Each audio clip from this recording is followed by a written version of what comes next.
ምኒልክ እስራኤል ላይ ለብዙ ዘመናት ከኖረ በኋላ ወደ ኢትዮጵያ ሲመጣ የእስራኤል ሊቃነ ካህናትና ሊቃውንት አብረው መጥተዋል ማለት ነው። በመጀመሪያ እስራኤላውያን ወደ ኢትዮጵያ ሲመጡ ወደ ባዕድ ምድር እንደመጡ የሚያስረዳን ነባራዊ ሁኔታ የለም። ኢትዮጵያ ቅድመ ልደተ ክርስቶስም የኦሪት እምነት ትከተል ነበር። ታቦት ጭምር ሲያስገቡ በግ አርደው ታቦት የሚያዘልሉ ኢትዮጵያውያን አሉ።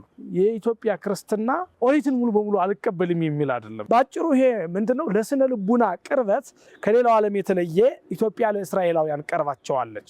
የነበረው መገለል ግን እስራኤላዊነታቸውን ታሳቢ አድርጎ ነው ወይስ ኢትዮጵያን ለማጥቃት ነው? የሀገሬው ገበሬ የካቶሊክነቱን መቀበል ስላልፈለገ በገጀራ በገጀሞ በማጭድ በፋስ ግንባራቸውን እያለ የሚመልሳቸው ሆነ። ኢትዮጵያውያንም ይሁኑ እስራኤላውያንም ይሁኑ በዚህ ጥበብ የተሰማሩት ሁሉ እንዲጠፉ ሐሳብ መጣ። ሮምም የበለጸገችው እንደነዚህ ያሉትን አጥፍታ ነው ብሎ ንጉሱን ያሳምናሉ። የቤተ እስራኤላውያን የመገለልና የመገፋት ምንጭና መንስኤ ሚስዮናውያኑ ሲሆኑ ኢትዮጵያ ውስጥ አይሁዳውያን የገደሏቸው ያሳደዷቸው የኢትዮጵያ መነኮሳት ተብሎ ለዓለም ይገለጻል፣ ይጎበኛል ማለት ነው። በጋብቻ ጭምር እንገለል ነበር። አዎ ይሄ በመሰረታዊነት ነበረ። እነሱ እኮ ሰው ይበላሉ ብለው ያሰሩ ጀመረ። በዘልማድ ይሁን በሳይንሳዊ ጥናት ይሁን ያልተረጋገጠ ቡዳ የምንለው ክፍል አለ በኢትዮጵያ ውስጥ። ሊባኖን አካባቢ ያሉ ኢትዮጵያውያን እስራኤል ናቸው ይባላሉ። በምን አምላከ እስራኤል ይላሉ? በጭንቅ ጊዜያቸው ማለት ነው። በ15ኛው መቶ ክፍለ ዘመን ለነበረው የግራኝ መሐመድ ጭፍጨፋ ያን ዓላማ የማያስከትል ሙስሊም ተጠያቂ አይደለም። ይሄ ትውልድ 100 ዓመት አልሞላውም። የ200 እና የ300 ዓመት ታሪክ ላይ ግን ተጠያቂ መሆን የለበትም። ወደ ኢትዮጵያ የመጡ ቤተ እስራኤላውያንን ከታሪክ አንጻር በብዙ መልክ ነው ከፍለን የምናያቸው። እኛ እንደ ኢትዮጵያ የቤተ ክርስቲያንና የሊቃን የታሪክ ግንዛቤ ያን መሰረት አድርገው የተጻፉ መጻሕፍትም እንደሚነግሩን የመጀመሪያዎቹ እስራኤላውያን ወደ ኢትዮጵያ የመጡት በንግስት ሳባና በሶሎሞን ግንኙነት አማካኝነት የመጡ ናቸው የመጀመሪያዎቹ። ይኸውም በመጽሐፈ ነገሥት ምዕራፍ 10 ላይ ተጽፎ እናገኘዋለን። በሐዲስ ኪዳንም ጌታ ኢየሱስ ክርስቶስ በሚያስተምርበት ጊዜ የሶሎሞንን ጥበብ ለማየት ከምስራቅ ተነስታ መጥታለችና ንግስት አዜብ ትነሳ ወትፋታ መስለዛ ትውልድ በዚህ ትውልድ ላይ ትፈርዳለች ብሎ የጠቀሳት ሴት ማለት ነው። ስለዚህ ከሶሎሞን ጋር በነበራት ቅርርብ ጥበቡን አይታ ተደንቃ ብቻ እንደቀረች አንተርክም እኛ። ከዛ ይልቅ ሶሎሞን በግብር አውቋታል ባጭሩ። በዚህ ምክንያት ቀዳማዊ ምኒልክ ተጸንሷል። ምኒልክ እስራኤል ላይ ለብዙ ዘመናት ከኖረ በኋላ ወደ ኢትዮጵያ ሲመጣ የእስራኤል ሊቃነ ካህናትና ሊቃውንት አብረው መጥተዋል ማለት ነው። በዚያ ሰዓት ጀምሮ እስራኤላውያን በኢትዮጵያ የቤተ መንግስት አስተዳደር መዋቅር ውስጥ ከፍተኛ ድርሻ ያላቸው ሆነው የኖሩት ናቸው የመጀመሪያዎቹ በእኛ መረዳት። ይህን ስንል ግን ያው እስራኤል ምድሯ የፍጥረት መገኛ ናት ብለን ስለምናምን በተለያየ ዘመን ሌላ ከእስራኤል ምድር ሳይሆን ከመካከለኛው ምስራቅ የገቡ ኢትዮጵያውያንም የእስራኤል ዝርያ የለባቸውም ብለን አናምነኛ ማለት ነው። በአጭሩ የመጀመሪያዎቹ እነዚህ ሲሆኑ ሁለተኛዎቹ ግን እስራኤል በተበተነችና በዓለም በተሰደዱ ጊዜ እግር ወዳደረሳቸው ሲሰደዱ እስራኤላውያን ወደ አውሮፓ የተሰደዱ አሉ፣ ወደ ሩቅ ምስራቅ የተሰደዱ አሉ፣ ወደ አፍሪካ የተሰደዱ አሉ ማለት ነው። ወደ አፍሪካ ከተሰደዱት መካከል ደግሞ በኢትዮጵያ ውስጥ የኖሩት አንዱ የእስራኤል ክፍሎች ናቸው። እንግዲህ እስራኤላውያን በጥናታቸው የትኛውን ክፍል ለይተው ቤተ እስራኤል ብለው እንደሰየሙና ወደ እስራኤል ከመውሰድ ጋር ያለው ንጽጽር ለባለሙያዎቹ ትተን በእኛ መረዳት ግን በዚህ በሁለት ከፍለን የምናያቸው ናቸው። እስራኤላውያን ወደ ኢትዮጵያ ከመጡ በኋላም በኢትዮጵያ ውስጥ ሰፊ የግዛት ድርሻ ኑሯቸው በመጀመሪያ ከነበሩት አይሁዳውያን ጋራ በሃይማኖትም በአኗኗርም ተመሳሳይ ሆነው ስለተገኙ በብዙ ዓለማት ከነበራቸው አቅም ይልቅ ኢትዮጵያ ውስጥ የራሳቸው መስፍን ኑሯቸው የራሳቸው የግዛት ወሰን ጭምር ኑሯቸው ዕብራይስጥኛ ቋንቋ እየተናገሩ ኦሪታዊ ስርዓት እየፈጸሙ ለብዙ ዘመናት የኖሩ ናቸው ማለት ነው ቤተ እስራኤላውያን። እንግዲህ ይህን የሚያስረዱ መጻሕፍት ድብቁ የሀበሻና የአይሁድ ዝምድና የሚል የፕሮፌሰር ፍቅሬ ቶሎሳ መጽሐፍን ብናየው ይህን ታሪክ ያስረዳናል። እንደዚሁም ደግሞ በአንጻር አስገብቶ የአማራና የኦሮሞ እውነተኛ እውነተኛ የዘር ግንድ በሚለው መጽሐፋቸው ውስጥም በመጠኑ ይህንን ጠቅሰውታል። በአጠቃላይ ግን የኢትዮጵያ ጸሐፍት በሙሉ የሚስማሙበት በተለይ በንግሥተ ሳባ ምስረታ የሚስማሙ የኢትዮጵያ ሊቃውንት በሙሉ የሚስማሙበት ሀሳብ ይህንን ይመስላል ማለት ነው። በመጀመሪያ እስራኤላውያን ወደ ኢትዮጵያ ሲመጡ ወደ ባዕድ ምድር እንደመጡ የሚያስረዳን ነባራዊ ሁኔታ የለም። በምን ምክንያት? ኢትዮጵያ ቅድመ ልደተ ክርስቶስም የኦሪት እምነት ትከተል ነበር። ለዚህም በሐዲስ ኪዳን መጽሐፍ የሐዋርያት ሥራ ምዕራፍ 8 ቁጥር 28 ላይ ስንመለከት ኢትዮጵያዊ ጃንደረባ ወደ ኢየሩሳሌም ሊሰግድ ሄደ ነው የሚለው። መስገድ ብቻ አይደለም፣ ትንቢተ ኢሳይያስን እያነበበ እያለ ነው ሐዋርያው ፊልጶስ ያገኘው። ኢትዮጵያ እንደ መንግስት ስርዓት የኦሪትን እምነት የራሷ ባታደርግ ኑሮ ይህ የቤተ መንግስት ከፍተኛ ልዑክ የኦሪትን መጻሕፍት የሚያውቅበት የሚያነብበትም መረዳት የለውም። ለመስገድም ወደ ኢየሩሳሌም መሄዱ አይጻፍም ነበር ማለት ነው። ያ ብቻ ሳይሆን በትንቢት ከተጠቀሱ በክርስቶስ ልደት ውስጥ ይገብራሉ ተብለው በትንቢት ከተጠቀሱ ነገስታት ነገስተ ሳባ ወአረብ ጋዳ ያመጹ መዝሙረኛው ቅዱስ ዳዊት ሲነግረን የሳባና የአረብ ነገስታት እጅ መንሻ ያመጣሉ። ወደ የት? ወደ ኢየሩሳሌም ጌታ በተወለደ ጊዜ የሐዲስ ኪዳን መተርጉማን በዚያ ስለሚተረጉሙት ሳባ የሚባለው ያው የኢትዮጵያ ክፍል መሆኑ አሁን ጭምር የምንጠቀመው የግዕዝና የአማርኛ ፊደል ከሳባ ፊደላት ጥቂት ያሻሻለ ነው እንጂ ራሱን ይችሎ ሌላ ፊደል ስላልሆነ በዚህ መረዳት እንችላለን። ይሄን የሚያሳየን ምንድነው? እስራኤላውያን ከሌላው ዓለም በተሻለ ሁኔታ ወደ ኢትዮጵያ ሲመጡ የሚያውቁት ስርዓት ነው የቆያቸው። የኢትዮጵያ ክርስትና ኦሪትን ሙሉ በሙሉ አልቀበልም የሚል አይደለም። ሙሉ ወንጌል ብለው እንደሚገነጠሉት ኦሪት አያስፈልግም እንደሚሉት አይደለም። ወደ ክርስቲያን ምድር ቢመጡ እንኳን በክርስትና ውስጥ የኦሪቱ ልማዳዊ አኗኗር ጉልበት ፈጥሮ የምዕመናን ዘዴ ሆኖ ነው የመጣው። ለምሳሌ በአሁኑ ሰዓት ጭምር ወደ ሰሜን ኢትዮጵያ የሚገኙ ክርስቲያኖች ውሃ ዓርብ ነው የሚቀዱ፣ ቅዳሜና እሑድ አይቀዱም። ሌሎች በሌላ ዓለማት ያሉ ክርስቲያኖች ግን እንዲህ አይነት ልማድ የላቸውም። እነዚህ አባቶቻችን ከኦሪት የወረሱት ነው ማለት ነው። እስራኤላውያን ይሄ ልማድ እንግዳቸው አይደለም። ሁለተኛ የወለደች ሴት ክርስትና እስክታስነሳ ድረስ እንደረከሰች የሚቆጥሩ ኢትዮጵያውያን አሉ ዛሬ ድረስ። በሐዲስ ኪዳን ያለው መጽሐፍ ወደ ቤተ ክርስቲያን እንዳትገባ የሚከለክልበት መለኪያ መጠን ቢኖርም ከርኩሰት ጋር ግን አያነጻጽረውም። ስለዚህ ከኦሪቱ የተወሰደ አኗኗር ነው ማለት ነው። ሶስተኛ መላው ዓለም ያሉ ኦርቶዶክሳውያን ሊቃውንት ሻሽ አይጠመጥሙ። የኢትዮጵያ ሊቃውንት ግን ሻሽ ጠምጣሚዎች ናቸው። ይህ ጥምጥም በሐዲስ ኪዳን የራሱ ትርጉም ተሰጥቶት የራሱ ሚስጥር ቢኖረውም ታሪክና መነሻው ግን ሌዋው ጠመጠመ ከሚል ቃል የወጣ ከእስራኤል ሌዋውያን ጠምጣሚዎች የመጣ ነው ማለት ነው።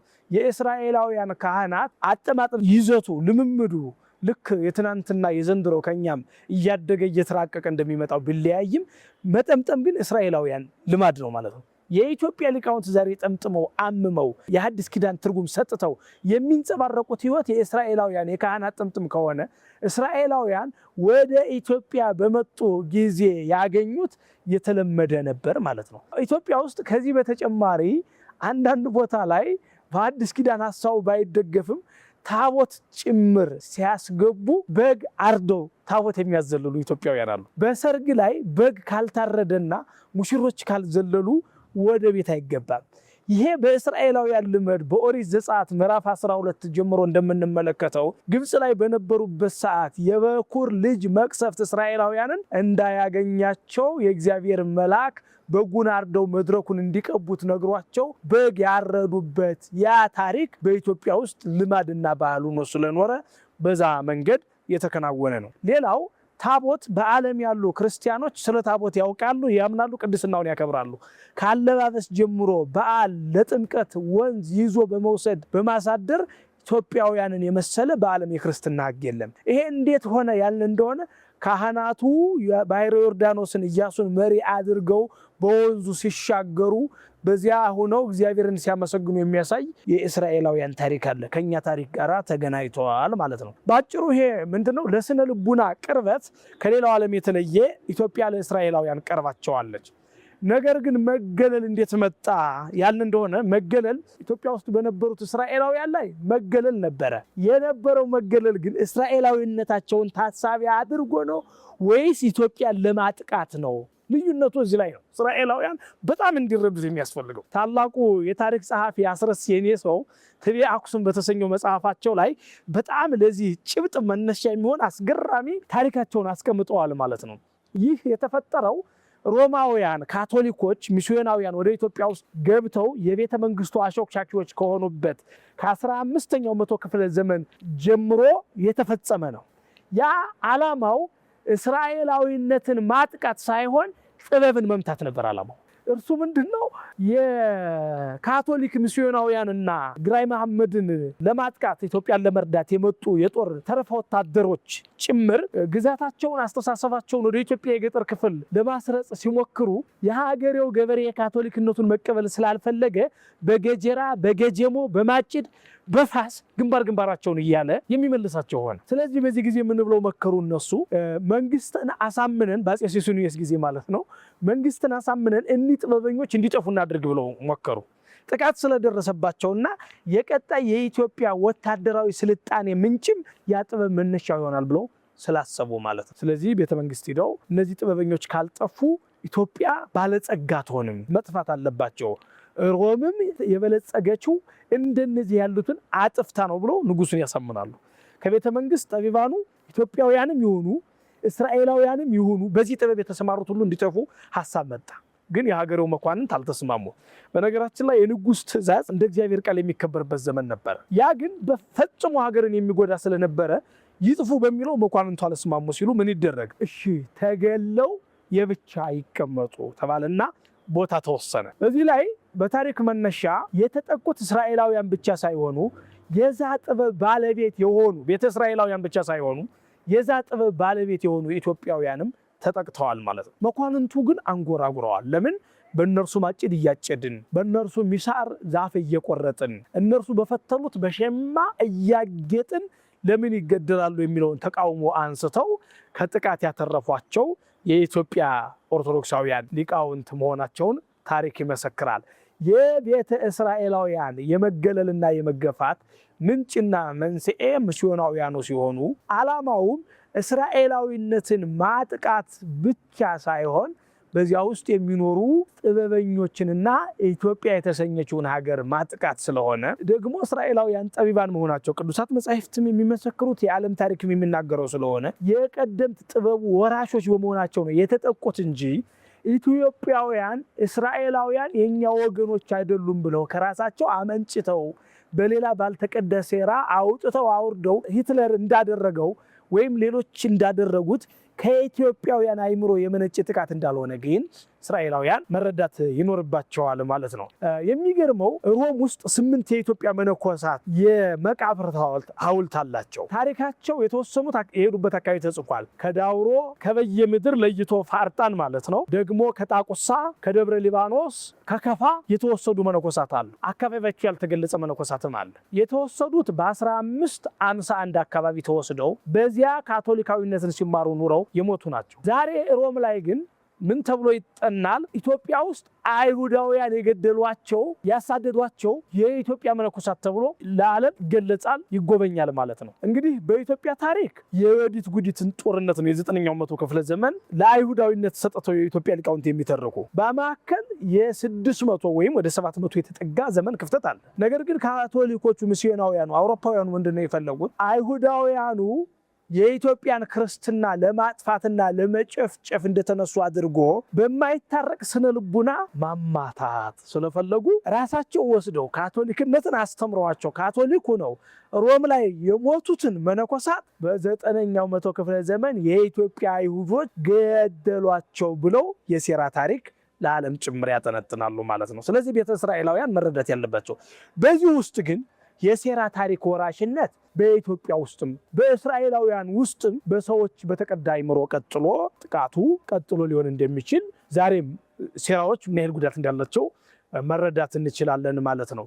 በአጭሩ የጥቃቱ መንስኤ የአውሮፓውያን ስውር ሴራና የኢትዮጵያውያንን ጥበብ የማድቃቅ የማጥፋት ስትራቴጂ ተነድፎ በዚያ ውስጥ ኢትዮጵያ ውስጥ የነበሩ አይሁዳውያን ጠቢባን ሆነው ስለተገኙ የተጠቁ እንጂ ከኢትዮጵያ ሊቃውንት አእምሮ ፈንጭቶ ኦሪት የሚተረጉሙ ሊቃውንት ኦሪት እንሰዋ ነበር ብለው የሚተርኩ ኢትዮጵያውያን እስራኤላውያንን እንደ ጠላት አጥቅተዋቸው ግን እንዳልሆነ መረዳት ያስፈልጋል። ቀጥሎ ያለው ሌላው ጥያቄ ጋብቻ ጋር ነው። እዚህ ጋር የተያያዘ ስለሆነ በጋብቻ ጭምር እንገለል ነበር። አዎ ይሄ በመሰረታዊነት ነበረ መረዳት ያለብን ነገር። ይሄ ግን ከነገደ ትውልድን ከመጥላት አይደለም። እንዲያው የእያንዳንዱ ሰው የምራቅ ጠብታ ስላልተመረመረ እንጂ ማን እስራኤላዊ ነው ማን አይደለም የሚለውን መለየት ሁሉ አንችልም ማለት ነው በኢትዮጵያ ውስጥ። ያ ሳይሆን የጋብቻ መገለልን የፈጠረው የሃይማኖት ልዩነት ነው። የሃይማኖት ልዩነት ደግሞ አይሁዳዊው ክርስቲያኑን እንዲያገባ የአይሁድ ሕግ አይፈቅድለትም። ክርስቲያኑም አይሁዳዊ እንዲያገባ የክርስትናው ሕግ አይፈቅድለትም። ሙስሊሙም ክርስቲያኑን እንዲያገባ የእስልምናው ሕግ አይፈቅድለትም። ይሄን እንደ ልዩ ጥቃት ሳይሆን በሃይማኖት አንድ ባለመሆን የመጣ መራራቅ፣ ይሄ ደግሞ በሁሉም የሃይማኖት ሕግና መዋቅር ውስጥ የተቀመጠ ነባራዊ ሁኔታ እንጂ እስራኤላውያንን ብቻ የለየ አይደለም። አንድ የኢትዮጵያዊ ሙስሊምም ኦርቶዶክሳዊ ኢትዮጵያዊውን እንደማያገባ እስራኤላውያን መረዳት ይኖርባቸዋል ማለት ነው። አንድ ኦርቶዶክሳዊ በራሱ ካቶሊካዊውን ያገባ ዘንድ ስርዓተ ኦርቶዶክስ እንደማይፈቅድለት፣ ስርዓተ ቤተክርስቲያን እንደማይፈቅድለት፣ እንደዚሁም ሉተራዊ ፕሮቴስታንት ክርስቲያን ተብሎ የሚጠራውን ክፍልም ኦርቶዶክሳዊ እንዲያገባ እንደማይፈቀድለት እስራኤላዊ ከሚለው የዘር ሐረገ ትውልድ ጥላቻ የመነጨ ሳይሆን በሃይማኖት መለየት ምክንያት የመገለል ነበረ። የክርስቲያኑም አለ፣ የሙስሊሙም አለ፣ የእስራኤላውያኑም አለ። በዚህ ደረጃ መረዳት ይኖርባቸዋል ማለት ነው። ስለ ቡድነት አስረሴኔ ሰው የጻፉት አንድ አስገራሚ እይታ አለ። ሳይንሱ እንዴት ያየዋል የሚለውን ጥልቅ ምርምር የሚጠይቅ ነው። እሳቸው ግን ምንድነው የሚሉት? ያኔ መገለል በተደረገ ጊዜ ያው ስነ ልቡና በራሱ አንድ ደዌ ነው። ያስወሩ ጀመረ። በዚያ ዘመን የነበሩት ሚስዮናውያኑ ከተገለሉ በኋላ ግንኙነቱ እንዳይቀጥል እነሱ እኮ ሰው ይበላሉ ብለው ያስወሩ ጀመረ። ከዚያ በኋላ በዚያ ሰፈር የሄደ ሰው ስነ ልቡናው በዚያ ልክ ስለተቀረጸ ታሞ መመለስ ጀመረ። ታሞ መመለስ ሲጀምር እንግዲህ የቆየ በሐረገ ትውልድ በዘልማድ ይሁን በሳይንሳዊ ጥናት ይሁን ያልተረጋገጠ ቡዳ የምንለው ክፍል አለ በኢትዮጵያ ውስጥ። ጥናቱ እንዴት ይጠይቃል? ያን በጣም ምርምር ስለሚጠይቅ የአይን ጨነር ነው፣ በመነጽር የሚመለስ ነው፣ የሐረገ ትውልድ ውጤት ነው የሚል ከእስራኤላውያን ጋር ብቻ ሳይሆን እስካሁን ድረስም ኢትዮጵያ ውስጥ ተገለው የሚኖሩ ሰዎችም ጭምር እገሌ እንዲህ አደረገኝ ብለው ደዌያቸውን የሚገልጹ ክፍል አለ። ያ የቆየ ስለነበረ በኢትዮጵያውያን እሳቤ ስለነበረ ጠቢባኑ ደግሞ ተገለው የብቻ ቦታ እንዳይወጡ እንዳይገቡ ሲከለከሉ ያ ህመም እዛ ሰፈር ላይ ሲከሰት ላልተማረው ማህበረሰብ እውነት መስሎታል ማለት ነው። በሊቃኑና በሊቃውንቱ ደረጃ ግን ያ ጥቃት ስም መስጠት እንደሆነ ጠንቅቀው ያውቃሉ የኢትዮጵያ ሊቃውንት ማለት ነው። ያ ትክክለኛ ቡዳ የሚለውን ቃል ጥበብ የሰራ በሙሉ ቡዳ እንዳልሆነ ያውቃሉ ኢትዮጵያውያን ማለት ነው። ነገር ግን በዚህ ውስጥ እስራኤላውያኑም የመከራው ገፈት ከማሽና ተገራፊዎች መሆናቸውን በዚህ መረዳት እንችላለንና አሁንም ቢሆን እስራኤላዊ የሆነ ሁሉ ቡዳ ነው የሚል ግንዛቤ ግን ባልተማረው ማህበረሰብ ጭምር ማለት ነው። ምክንያቱም ራሱን እስራኤላዊ አድርጎ የሚቆጥር ማህበረሰብ አለ። ያ ብቻ አይደለም። በዓለም ላይ በእኔ መረዳት እስራኤል ኢየሩሳሌም ብሎ እንደ መዝሙር የሚዘምር ከእስራኤል ውጭ የምናገኘው ኢትዮጵያ ውስጥ ነው። በዚህ ልክ ቅድስት ሀገር ብሎ በማመን ደረጃ ማለት ነው ኢየሩሳሌም ኢየሩሳሌም ሀገረ ሰላም ቅኔ ስንቀኝ አምላክ እስራኤል። እንዲያውም አንዳንዴ ሊባኖን አካባቢ ያሉ ኢትዮጵያውያን እስራኤል ናቸው ይባላሉ። በምን አምላከ እስራኤል ይላሉ? በጭንቅ ጊዜያቸው ማለት ነው። ቅኔ ስናደርግ ይትባረክ እግዚአብሔር አምላከ እስራኤል ብለን ነው የምንጀምረው። በጣም በሚገርም ሁኔታ ማለት ነው። እስራኤል ዘስጋ እስራኤል ዘነብስ የትርጉም ልዩነት ነው። ስሙን ግን እንጠቀመዋለን። ስለዚህ ኢትዮጵያውያንም ቢሆን ያልተማረው ማህበረሰብም በግልጽ የምንረዳው እስራኤላዊ በሙሉ ቡዳ ነው ብሎ አያስብም። ከራሱ ወገንም ቡዳ ነው ብሎ የለየው ያለ ጥናትም ይሁን በጥናትም ይሁን ክፍል ስለነበረ ሚስዮናውያኑ ለእስራኤላውያኑ የሰጧቸው ስምና ስነ ልቡና ወይም ደግሞ ክፉ መንፈስ ይሄን ለማሳደግ ያደረገው ምልክት ሲገናኝበት ግን በዚያ ዘመን የነበረ ማህበረሰብ ይሄን አይልም ማለት አይቻልምና በዓላማ እንደተመሰረተ ጥፋት አድርጎ ሊወሰድ የማይችል የእስራኤላውያንም የመከራ ገፈት ቀማሽ መሆናቸው ልካድ የማይችል መሆኑን በዚህ ደረጃ አስታርቀን ማየት ይኖርብናል ማለት ነው። እኛ ቤተ እስራኤላውያን ስንል እንድንረዳው የሚያስፈልገው በዳህራዊ ዘመን የመጡትን እስራኤላውያን ብቻ ሳይሆን እንዳጠቃላይ በመጀመሪያ በመግቢያ ታሪክ እንደገለጽ ነው በኢትዮጵያ ውስጥ ድርሻ የነበራቸውን እስራኤላውያንን ነው የምናይ። እስራኤላውያን በኢትዮጵያ በስርዓተ መንግስት፣ በስርዓተ ክህነት፣ በስርዓተ ሃይማኖት፣ በእውቀት፣ በጥበብ፣ በፍልስፍና በብሉይ ኪዳን ብቻ ሳይሆን ዘመን ተሻግሮ በአዲስ ኪዳን ጭምር ልክ ቤተክርስቲያንን በኢትዮጵያ ያላትን ገጽታ አጉልተን እንደምንናገረው ሁሉ የቤተ እስራኤላውያን ድርሻም በራሳቸው ልክና መጠን በዚያ ነው የምንገልጸው። ለምን የሥርዓተ መንግስት ዝማኔን ስንመለከት ቀዳማዊ ምኒልክን የማይጠቅስ የለም። የኢትዮጵያ እስከ አፄ ኃይለ ሥላሴ ዘመን የነበሩ ነገስታት በየመካከሉ የታሪክ አወዛጋቢ ሁኔታዎች ቢኖሩም ራሳቸውን የሚገልጹት ሞዓ አንበሳ ዘእም ነገደ ይሁዳ ብለው ከነገደ ይሁዳ የተወለደ ነው የሚሉት። ስለዚህ በሌላ መንገድ ከክርስቶስ ልደት በፊት አስቀድሞ ከነበረው ቀዳማዊ ምኒልክ እስከ አፄ ኃይለ ሥላሴ ዘመን የነበረው የቤተ መንግስት ስሪታችን በሙሉ የቤተ እስራኤላውያንና የእስራኤላውያን ድርሻ አለበት ማለት ነው። በእስራኤላዊነትም ይመኩ ነበር ማለት ነው። ማይተማቸው ሊለያይ ይችላል። ከሶሎሞን ስርወ መንግስት ያልተወለደ ስልጣን አይገባውም ብለው ክብረ ነገሥት የተሰኘ መጽሐፍ ጽፈው በመመሪያ የሚተዳደሩ በብዙ የሚቆጠሩ ኢትዮጵያውያን ነገስታት ከነበሩ አንድ። ሁለተኛ ደግሞ በኦሪት የነበሩትን የኢትዮጵያ መጻሕፍት ኦሪትን አስተምረው የጻፉ ያስቀመጡ የኦሪትን ሃይማኖት፣ ወግ፣ ባህል፣ መስዋዕት ለኢትዮጵያውያን ያወረሱ እስራኤላውያን ከነበሩ ኢትዮጵያ የእስራኤል ሌላ ገጽታ ናት ማለት ነው። በቃ ልክ የእናት ልጅ ሁለት መልክ እንደሚኖራቸው ህንብርብሬ እንደሚባለው የመልክ አይነት መላ እስራኤላዊነት ብቻ ኢትዮጵያን ላይገልጻት ስለሚችል ኢትዮጵያ የሚለው የራሷ ስምም ስላለ እንጂ እስራኤላዊ ኢትዮጵያ ውስጥ ሲታይ ሌላ የራሷ ገጽታ ነው ማለት ነው። ኢትዮጵያውያን ለእስራኤላውያን ወገኖቻችን ተገፋን ለሚሉ ወገኖቻችን ያለን መልእክት አዎ ተገፍተናል ነው። የመጀመሪያ ተገፍታችኋል ብቻ ሳይሆን ተገፍተናል። ለምን?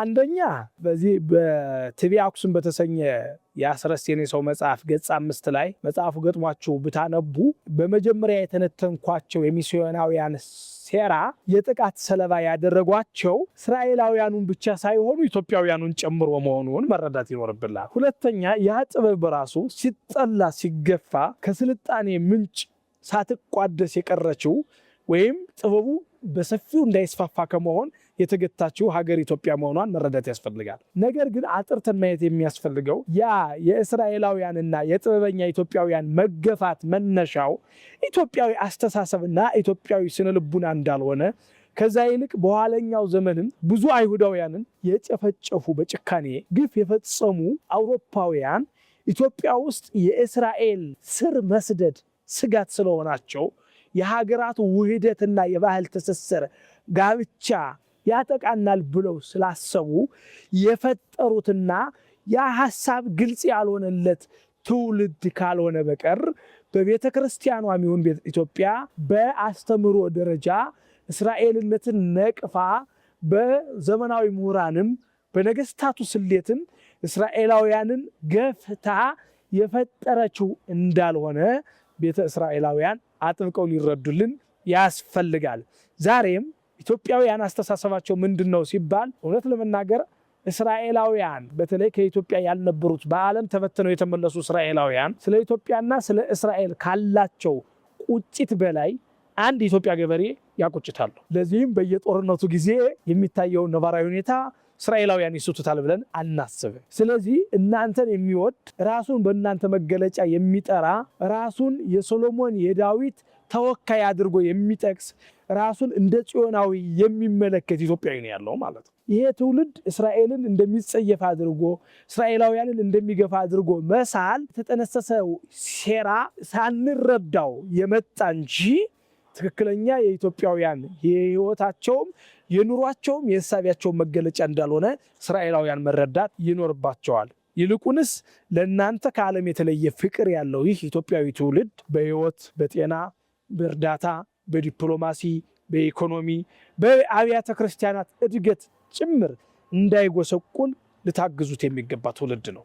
በቴክኖሎጂ ስለቀደማችሁ የተሻለ ምድር ላይ ስላላችሁ እንዲህ ነው እንዲህ ብላችሁ ልትረዱት የሚገባ እንጂ እስራኤልንና እስራኤላዊነትን የሚጠላ ኢትዮጵያዊ እንደሌለ በዚህ ስነ ልቡና የጋራ መግባባት ይኖርብናል። ለልጆቻችሁ ማስተማር የሚኖርባችሁ ይህንን ነውና የደረሰው ጥፋትና ጥቃት በሙሉ በነጮች ሴራ የተጠነጠነ እንጂ በኢትዮጵያውያን እሳቤ የተፈጸመ እንዳልሆነ ባነበብኩት ልክ መጽሐፍ ጠቅሼ ምንጭ ያስቀመጥኩት የደረሰው መከራ በዚያ መንገድ እንደሆነ እንድትረዱት ለማለት ነውና ያም ሆኖ ግን የማጠቃለያ ደግሞ ይሄ ትውልድም ሌላ ነው። ያም ሆኖ መረዳት የሚያስፈልገው ነገር እኔ አሁን አንዳንድ ኢትዮጵያ ውስጥ በጣም የሚያሳዝነኝ ነገር ኢትዮጵያውያን እርስ በራሳችን በራሱ በ15ኛው መቶ ክፍለ ዘመን ለነበረው የግራኝ መሐመድ ጭፍጨፋ ያን ዓላማ የማያስከትል ሙስሊም ተጠያቂ አይደለም። ያን ዓላማ ያልተከተለ ሙስሊም ተጠያቂ አይደለም። በአፄ ዮሐንስ ጊዜ ቦሩ ሜዳ ላይ ተጠቁ ለሚባለው የእስልምና ታሪክ ያን እሳቤ ያላስቀጠለ አሁን ያለ ኢትዮጵያዊ ተጠያቂ አይደለም። በአፄ ምኒልክ ዘመን ምሁራን ይስማሙበትም አይስማሙበትም ነበረ የሚባለውን ግፍ ይህ ትውልድ አጃቢ አልነበረም። ጦር አላቀበለም፣ ስንቅ አላቀበለም። ሌላ ትውልድ ነው፣ ነፃ መውጣት አለበት። ለምንድን ነው ባልኖረበት ዘመን ሊሸማቀቅ የሚገባው? ለምንድን ነው ባላየው ባላወቀው ዘመንና ይህ ትውልድ ሌላ መሆኑ በራሱ እንደ ታሪክ የነበሩትን ነባራዊ ሁኔታዎች ከተረዳን በኋላ ይህ ትውልድ 100 ዓመት አልሞላውም። የ200 እና የ300 ዓመት ታሪክ ላይ ግን ተጠያቂ መሆን የለበትም። ወራሽ ነኝም ብሎ ስላልተነሳ የጥፋቱ ወራሽ ነኝ ብሎ አምኖበት ስላልተረሳና በዚያ ደረጃ ለይተን ያው ለእስራኤልና ለኢትዮጵያ ሀገራዊ የፍቅር ወረረስን እኔ አዲስ ነገር አልጨምርም። እንደ ትውልድ ግን ከዚህ የበለጠ የጋራ ታሪክ መኖሩን ለልጆቻችሁ በየትምህርት ቤታችሁ እንድታስጠኑ እናንተም እየመጣችሁ እየጎበኛችሁ የኢትዮጵያን ፍቅር ለዓለም እያሰረጻችሁ እንድትቀጥሉ ባለንበት ሆነን እንወዳቸዋለን እናከብራቸዋለን ለማለት ነው። ያለኝ እይታ ይህንን ይመስላል መልእክቴ።